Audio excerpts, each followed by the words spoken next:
Welcome to King County Connects, where we connect you with some of the important issues in the county. I'm Enrique Cerna.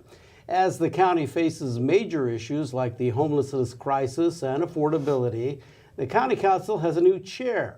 Council member Rod Dembowski will replace Joe McDermott, and he joins us today about his new role as chair, but still a member of the council. Yep. Welcome and Thank congratulations.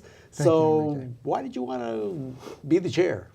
Well, February of 2019 will be my 6th year here on the council. It was 6 years ago we That's sat right. down It was for like, an yeah, interview. I remember that. In fact, I took some time to look at that interview that we did.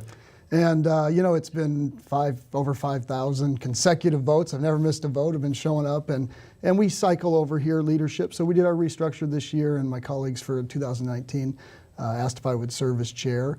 And I'm excited to do it. It's, I think, kind of a servant leadership role, a facilitator role. It doesn't give you a lot of great powers or anything like that. Really, the role is make sure the council's functioning and supporting the county's mission and the people we serve and getting our work done. So, as chair, what do you see as the big issue, really, going into 2019? Well, I think for our public, it continues to be housing and the affordability crisis, and closely related to that, transportation and transit. Those two keys to our region's economic vitality and also to opportunity for those that are being left behind and left out of the economic vitality are where King County can really make a difference. So, how do they make a difference? Particularly, these are tough issues. They are and tough. more and more people have been kind of pushed out of Seattle into South King County and other places looking for that affordability. Yeah, it's one of the paradoxes of this great economic success that our region has had, really maybe the #1 economy in the country. But if you need to rent an apartment in the city of Seattle, a very small unit can be $1,500 a month or more, first, last, deposit. And people are being pushed out, but even the outer rings aren't necessarily as affordable. So we have invested here hundreds of millions of dollars through the Veterans Human Services and Seniors Levy, through our lodging tax into affordable housing programs. I served on our Regional Affordable Housing Task Force, where we've identified kind of the number of units that the region needs to build. Government can play a part, and we're going to focus that part on those most in need at the lower income levels. The private sector also plays an important part, and partnership with government. We've got to give them the zoning, and we've got to give them the regulatory environment to be able to build more capacity, because that makes a difference. Talking about the private sector, as we speak, it's just been announced that Microsoft is going to invest $500 million to tackle affordable housing, which is a huge chunk of money, and also as a corporation in this community, it's very interesting that they have decided to do this. It's not only interesting, it's wonderful. It's I think the best of kind of corporate citizenship, and I think our whole region deserves or should give them some appreciation for that work. But I was thinking about it, and this is not a ding on Microsoft at all, because it's a tremendous thing they're doing, and they're doing it smartly. As an innovation company, making that investment, it will make a significant difference.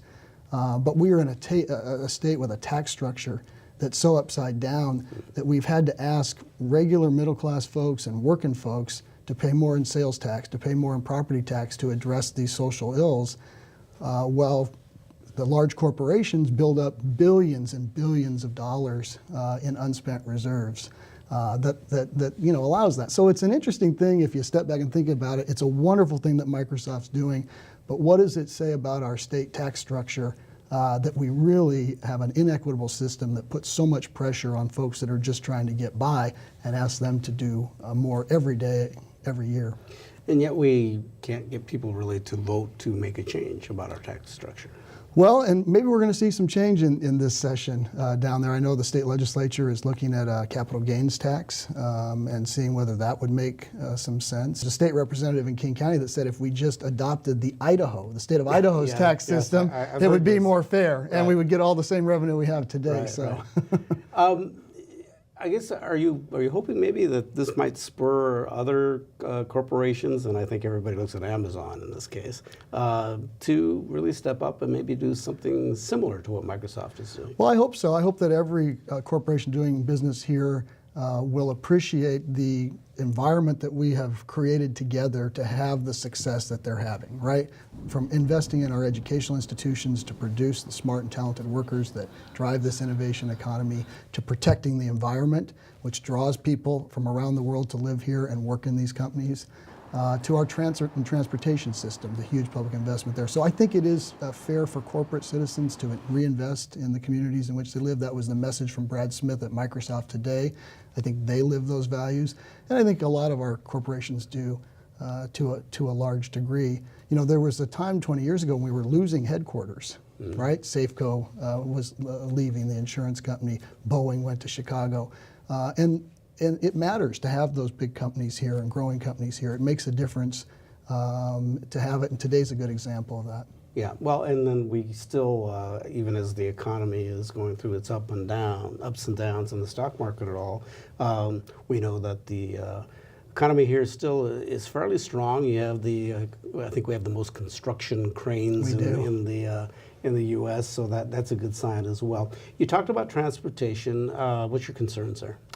Well, number one, having enough of it. Number two, making sure it works and goes to the right places. And number three, that folks can get on it. One of the things I'm most proud of that we've done in the last couple of years is make our transit system more affordable. In King County, we move every year 125 million people on our buses. That's 400,000 boardings a day. It's a big system. The region wouldn't work without it. We have the largest van pool fleet, not only in the country, but in the world. But it's expensive sometimes to get on if you're working, struggling to get by. So we've added the Orca Lift program for those at twice the federal poverty rate. We'll cut your fare in half. And in the current budget that the council just adopted, I was really proud to write in language to have a very low or no income fare program. So if you're going to earn 135% of the federal poverty level, and that's about $12,000 per person, we want to get you a pass so you can get on the bus and get to work, get to your school, and we'll have that up and running by 2020. So we want to make it affordable, we want to make it accessible, and make it effective. So we know that the huge issue regarding homelessness here, and it is trying to find an answer for that has been extremely difficult.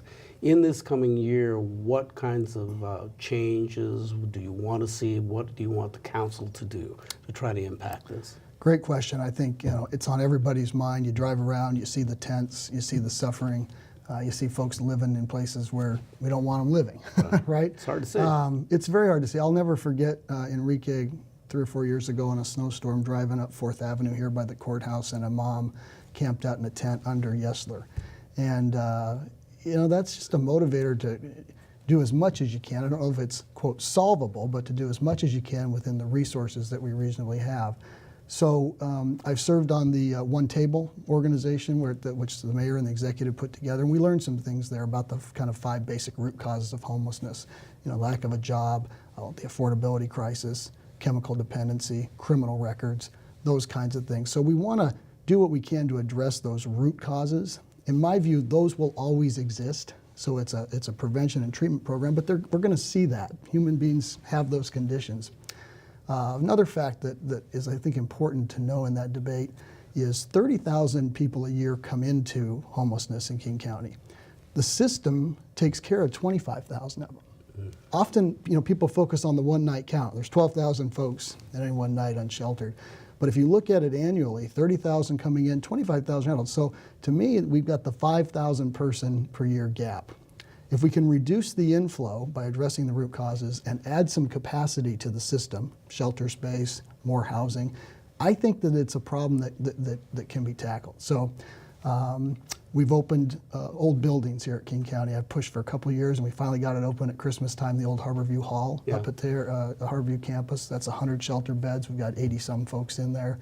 I've gone up to visit it. It's a great thing. Kenmore, Mary's Place, is open in old Kenmore precinct. Almost 100 families in there every night. So we're adding capacity.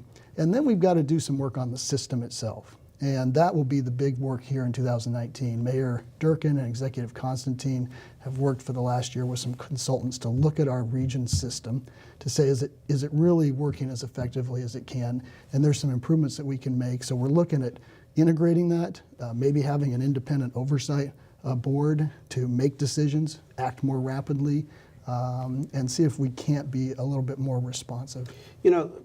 and you are aware of this, there seems to be in the public this distrust, I guess, with government and not being able to tackle this.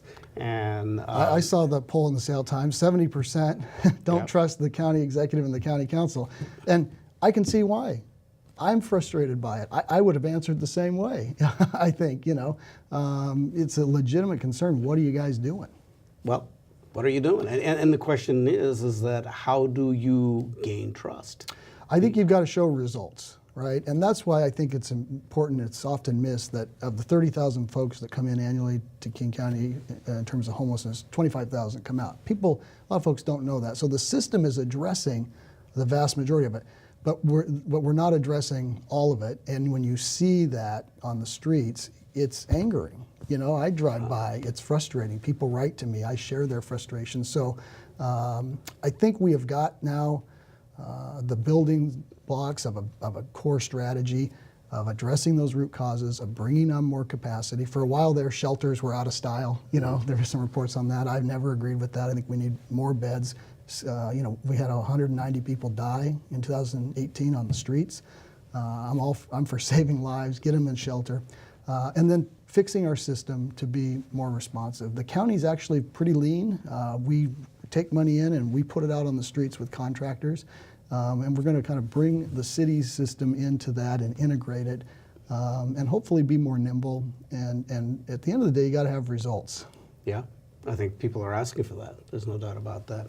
One of the other big issues that continues to be a big problem is the opioid epidemic Yes. and the heroin issue that is not only a huge problem here, but across the country.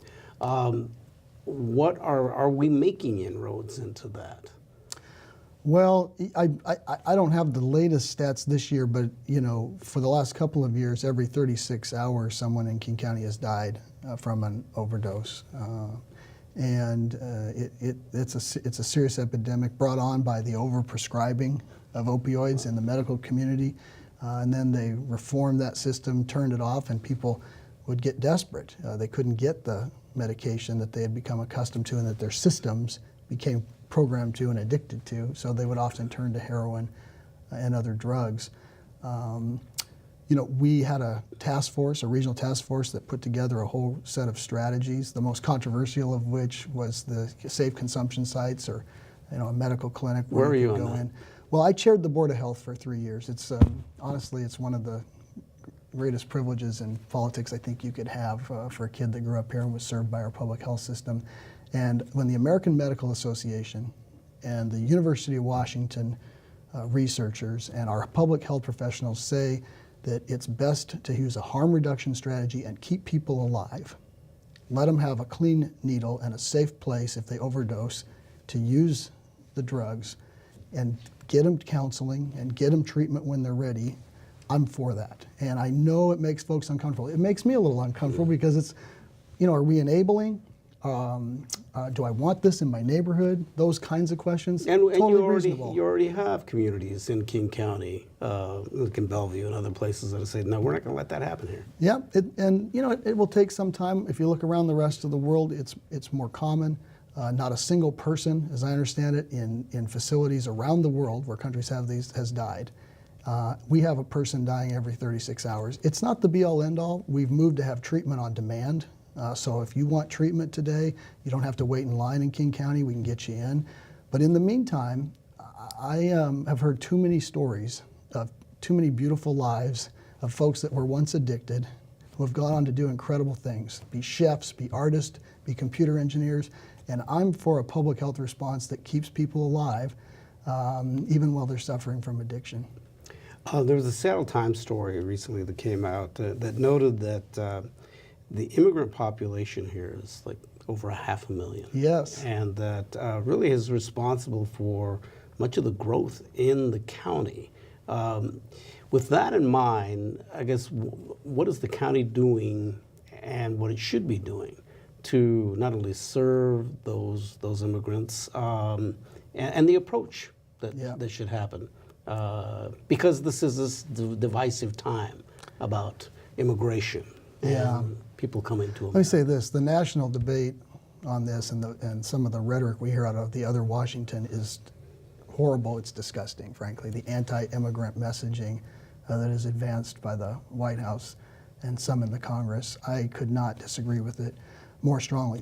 One of the main reasons we have this thriving economy with great arts and culture and an interesting, vibrant place to live is because we have an incredible immigrant community, and we have had for a century here.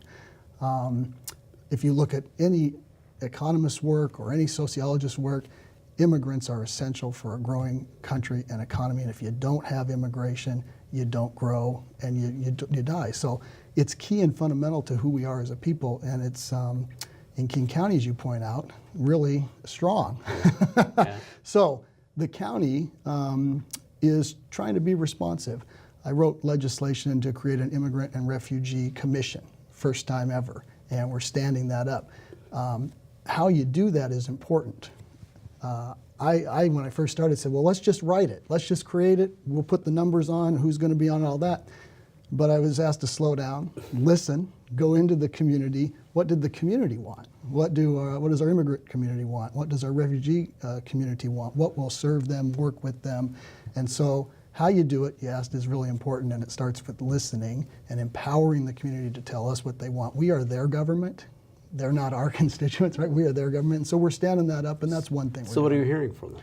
Well, a number of things. One, help us understand what King County government is and does and can do for us. So there's some barriers sometimes, one of which is often language.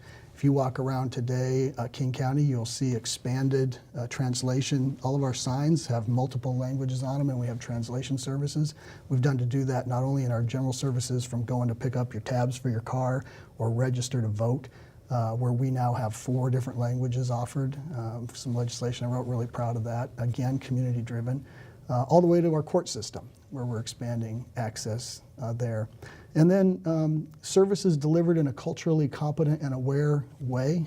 You know, what serves one community and what's good for one community may be different or received differently in another. And so it returns, I think, to a foundation of listening and then responding to what we're hearing. Instead of top-down, push out, it's bottoms-up a listening approach to delivery.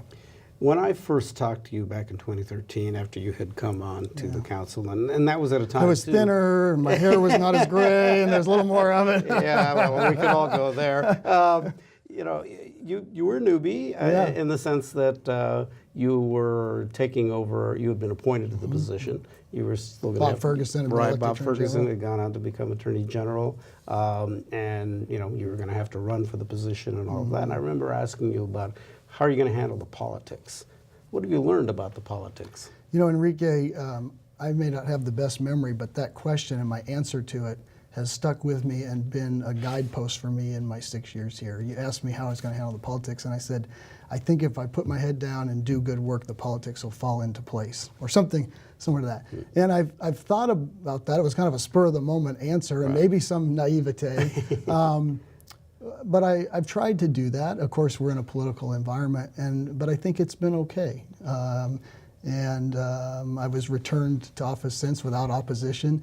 I'm really proud to represent the 1st District on the council, but I've also tried to be a voice and a vote for all of King County, all 2.25 million people that live here. And so I think that's kind of a lesson and a rule that I'm sticking with is do the work, do the best that you can, use your judgment. Don't worry as much about the politics. Those will fall into place. But there have been times when you have taken positions that you know, aren't politically popular. Yeah, right. that opposed what the county executive has proposed, and that is such as the funding for what's now going to become, I guess, T-Mobile field. I get what they call it, the T now. That's one issue. Also, the jail, the New King County Jail. Yeah, East Jail. How do you balance that and still have Well, I think that's a working relationship with the executive? I mean, I think those are exemplary of my point. I think the politically easier move in those cases might have been to go along. In a powerful institution, extremely popular, I will tell you that. The Mariners baseball team, even though they've had some trouble getting into postseason, I like a good baseball game. It's a beautiful stadium, but $135 million into it without a showing of need. Enrique, we ask more from somebody who asks for a discounted bus pass. We ask for more of a showing of need here at King County. Show us your pay stubs, show us your tax returns, than we did of the private corporation that wanted $135 million that gave. So that's a vote. It was 5-4. I was okay being on the losing side of it because it wasn't about politics. It was about principles. And I thought we should put that money into affordable housing and services for homeless youth, the other things that you could use it for. And on the youth jail, I wrote an op-ed with Bruce Harrell that said, we should stop, take a look. We need a new courthouse up there, and that's fine. But the jail is a century-old approach to not treatment, but incarcerating young people that does permanent damage. And there are better models around the country. It's been a 15-year plus project in the making, and I think we're building something from thinking 15 years ago. It's going to be out of date from an expertise point of view the day it opens. So I worked with Dr. Troopin up at the University of Washington, who's a worldwide expert on these issues, and said we can have a better facility. It was too far down the path, I think, of construction to make that happen, but I did push and pass some legislation to kind of change how we do business in there, and I think we're going to come at that problem of children involved in our justice system with even more progressive lens and really take kind of a healing approach. All those are young folks. They're going to be out. We can lock them up and damage them. I mean, I was able to ban solitary confinement. You're working at the edges, but they will come out, and I really think that we should invest in turning lives around, not just jail. As the chair, going to shake things up a little bit, I guess, in how the council works? A little bit, yeah. Well, one of the things I'm most proud of here in terms of my work has been to really push family-friendly policies. We passed the first 12 weeks of paid leave program for new parents, and I think that spurred the state on to pass a 12-week program. That number didn't come from nowhere. It was research-based. And I ran a Babies at Work program. So I really think when you have happy and healthy employees, you have a higher functioning workplace. I want to bring that ethos, if we can, here to the council, make that a theme. So we have traditionally, for as long as I remember, met on Mondays. And that can mean when you have big issues, staff working through the weekends to get those ready. I think we're going to shift our council meetings to Wednesdays, so folks have some time during the work week to get things done. I'm hopeful. I have a staffer with a new baby. Our office will be a model on the Bring Your Baby to Work program, and in a couple of months we'll have a newborn coming in with her mom, and just kind of model that. I think that. So you're looking for a family kind of atmosphere here. Yeah, I mean, look, we work really hard. Our staff works very hard on behalf of the people of King County. We've got a great team here in the legislative branch, but I think the health of the organization is important. And if you don't have if you've got folks that are stressed and working on family issues and being pulled in different directions, you don't deliver the best results. So I want to make sure we're taking care of those foundational needs of our people. Just curious, I only have a couple of minutes left here, but the impact as we speak right now of the shutdown, the federal government shutdown, how is it affecting the county much, and how are you dealing with it? Well, directly, it slows down our interface with the federal government. We're a pass-through organization for housing dollars. We work very closely with the Federal Transit Administration. We own an airport, Boeing Field. That's King County International Airport. So the FAA is a key partner in funding that, in regulating that, and approving modifications. There's all kinds of interactions with the feds. And then we've got federal employees that live here in King County that are hurt economically. So it is impacting us. We're able to get most of our work done. I like to say, in contrast to that, King County is the quiet government that works. We deliver 125 million boardings a year. We clean your water. We're protecting 60,000 more acres of open space. So we're getting stuff done here. We're not always in the limelight, and I think that may be part of the reason we've got some successful results. We're helping kids with the Best Starts for Kids program. We're taking care of veterans, seniors, and others with our human services levy. It's the #1 place, Enrique, in the world to have a heart attack if you want to live because of the King County Emergency Medical Services levy. To avoid that. We all do, yeah. But at least I know I'm in a good spot. These are the building blocks of a strong community, and King County plays an important role in making sure they're there, and it's a great place to live because of that. All right. King County Council Chair, now chair. 1 year. There you go. Rob Dembowski, thank you very much Thanks, for your Enrique. time. Thank you. Let's talk again soon, see how things are progressing. I All right, we'll appreciate do it a very check-in. much. All right, yeah, we'll do a checkup. All right, thanks for joining us for this edition of King County Connects. I'm Enrique Cerna. You can visit us online at kingcounty.gov/KCTV. Thanks for joining us.